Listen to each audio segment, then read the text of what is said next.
మీ కాడ రాజధాని కట్టుకున్నాడు రాదు శాత కాదు, కానీ ఈడికి వచ్చాట తెలంగాణ నవనిర్మాణం చేస్తారట. మా పని మేము చేసుకుంటాం, మా నిర్మాణం మేము చేసుకుంటాం, మా కథలు మేము పడతాం. రాష్ట్రం విడిపోయింది, ప్రజలు విడిపోలే. మీరు ప్రజల మధ్యలో చిచ్చు పెట్టకండి. చిచ్చు పెడితే మాట్లాడేటోళ్ళు లేరు, ఊరుకుంటోళ్ళు లేరు అనుకుంటారేమో. ఇగో ఈ జెండా రాకముందు లెక్క వేరే, ఇప్పుడు లెక్క వేరే. టీఆర్ఎస్ 2.0 ఇక్కడ, టీఆర్ఎస్ 2.0 ఇక్కడ పెట్టుకుంటే మాత్రం మంచిగా ఉండదు. ఇదివరకు ఒకసారి పెట్టుకున్నారు, రాష్ట్రం వచ్చింది.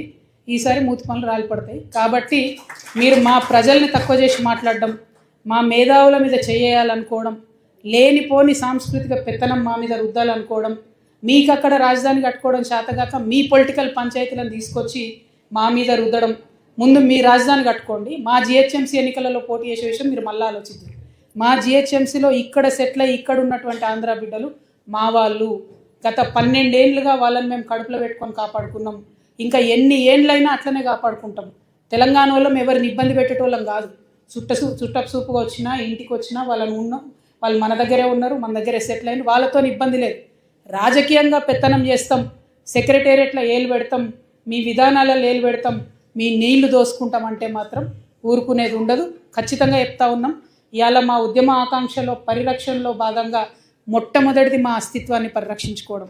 ఆ అస్తిత్వాన్ని పరిరక్షించుకోవడంలో మీరు ఆంధ్ర వాళ్ళైనా సరే, ఇక్కడ ఆంధ్ర ఏజెంట్గా ఉన్న తెలంగాణ ముఖ్యమంత్రి అయినా సరే, తెలంగాణ అస్తిత్వాన్ని క్వశ్చన్ చేసే విధంగా మాట్లాడితే మాత్రం ఊరుకునేదే ఉండదని చెప్పి ఈ సందర్భంగా తెలియజేస్తూ, చూస్తున్నప్పుడు కల్వకుంట్ల కవిత గారు పార్టీ గురించి అయితే 2.0 అట, ఇది సంథింగ్ టీఆర్ఎస్ 2.0.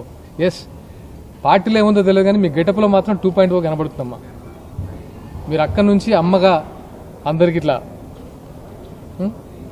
మీరు బీఆర్ఎస్లో కేసీఆర్ గారిని అన్ని పదవులు పొంది పదవి రానంత మాత్రాన బయటికి వచ్చి కుటుంబంలోనే మీరు ఎదురు తిరిగి బయటకు వచ్చి పార్టీ పెట్టి 2.0 జనసేన పవన్ కళ్యాణ్ అడ్డుకునే స్థాయి మీది. మాట్లాడదాం అంటే నాకు మాట్లాడాలనిపించదమ్మా. కాకపోతే ఏంటంటే మహిళలకు ఎట్లయినా డెఫినెట్గా నేను కూడా హర్షిస్తాను, ఒక పార్టీ పెడితే వాళ్ళు కూడా ముందుకు వచ్చి పార్టీ పెడుతున్నారు, అన్ని రంగాలు అభివృద్ధి చెందాలని. కానీ మీరు మాట్లాడే మాటలు మాత్రం అలా అనిపించట్లేదు. సో ఇక్కడ నుంచి అయినా ఇలాంటి మానుకోండి డెఫినెట్గా. అసలు జనసేన సభ, ఈ సభ మేము ఎప్పటి నుంచో పవన్ కళ్యాణ్ గారిని అడుగుతున్నాం, అన్నా రండి, తెలంగాణ యువత 1,00,000 మంది సభ్యత్వం చేశారు.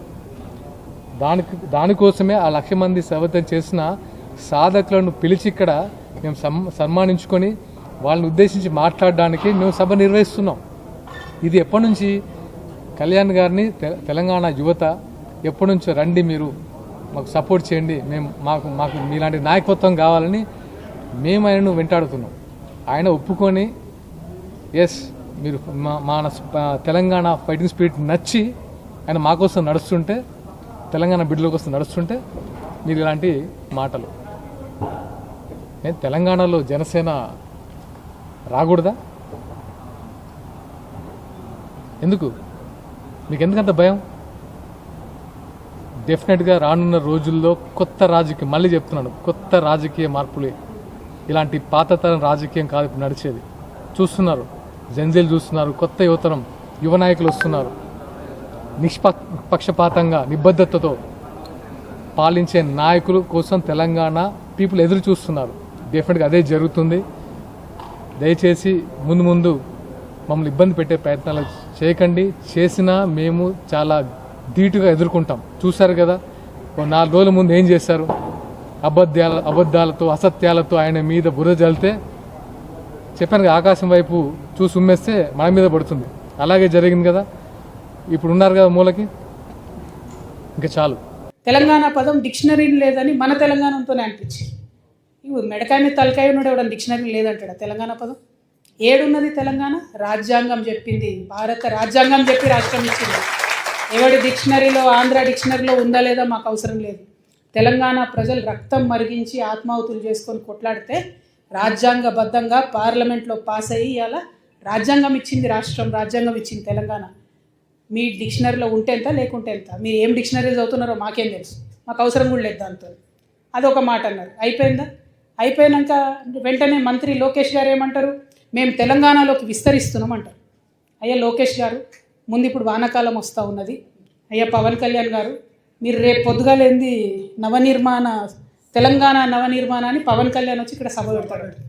నేనేమంటున్నా అంటే ఈ లోకేష్ గారు పవన్ కళ్యాణ్ గారు వాళ్ళది ఒకటే ప్రభుత్వం కదా, ఆంధ్ర ప్రభుత్వాన్ని నేను విజ్ఞప్తి చేస్తున్నా. వానాకాలం వస్తుంది, మీ సెక్రటేరియట్లో, మీ అమరావతిలో, మీ ముఖ్యమంత్రి గారి కుర్చీ కింద నీళ్ళు రాకుండా చూసుకోండి. ఫస్ట్ ప్రతి వానాకాలం అక్కడ క్యాపిటల్ మునుగుడే, ప్రతి వానాకాలం అక్కడ క్యాపిటల్ మునుగుడే. అంటే ఎంత అవమానం ఇది ఆంధ్ర ప్రజలకు చెప్పండి. నాయకులేమో వాళ్ళు ఇప్పటికీ కూడా ఆంధ్ర మంత్రులు వచ్చి హైదరాబాద్లో ఆపరేషన్లు చేయించుకొని పోతారు. 12 ఏళ్ళు అయింది, ఆడ కట్టుకోరాదనే హాస్పిటల్. మీ ప్రజలకు ఎట్లా మరి? మీరంటే కార్లు ఉన్నాయి, రయ్యరు వచ్చిపోతారు. ప్రజలకు ఎట్లా? వాళ్ళు ఎక్కడికి పోవాలి? అయితే నెల్లూరులో ఉన్న వాళ్ళు చెన్నైకి పోవాలి, అక్కడ ఉన్న వాళ్ళు బెంగళూరు పోవాలి, అనంతపురం వాళ్ళు, లేకపోతే విజయవాడ దగ్గర ఉన్న వాళ్ళంతా హైదరాబాద్కి రావాలి. అంటే ఇప్పటికీ కూడా మీ ప్రజలకు హాస్పిటల్ కట్టరు, ఇప్పటికీ మీ ప్రజలకు కావాల్సిన వసతులు ఇయ్యరు. మీ రాజకీయ అవసరాల కోసం మాత్రం తెలంగాణ మీద పడేస్తారు. ఇది కరెక్ట్ కాదు. మేము గమనిస్తున్నాం. తెలంగాణ వాదులం రాజకీయంగా పరిణితి చెందినటువంటి వాళ్ళం. మీరేదో రెచ్చగొట్టగానే మేము రెచ్చిపోయి మేము ఇడికేలేదో అంటాం అనుకునేరు. కానీ ఇక్కడ వాళ్ళ ఏజెంట్ ముఖ్యమంత్రి గారు ఉండడం వల్ల నష్టం ఏం జరుగుతుందంటే రకరకాల విగ్రహాలు పెడుతున్నారు. నేను ముందే చెప్పిన, నేనైతే పాత నాయకులంతా మంచిదని కాదు.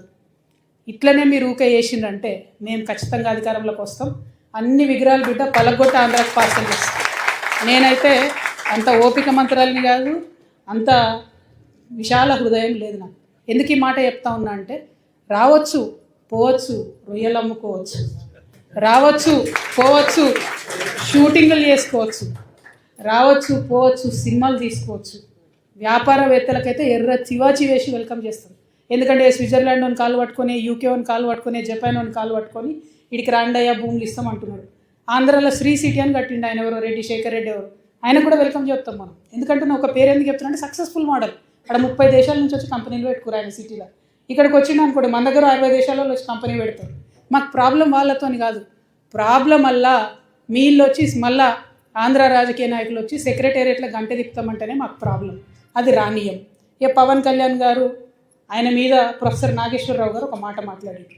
అట్లనే నిన్న మన పాశం యాదగిరి అన్న ఒక మాట మాట్లాడంగానే ఇక్కడ వాళ్ళ ఏజెంట్ ఉన్నాడు కాబట్టి ఆంధ్ర పోలీసు వాళ్ళు మా మేధావులు ఇంటికి వస్తారు.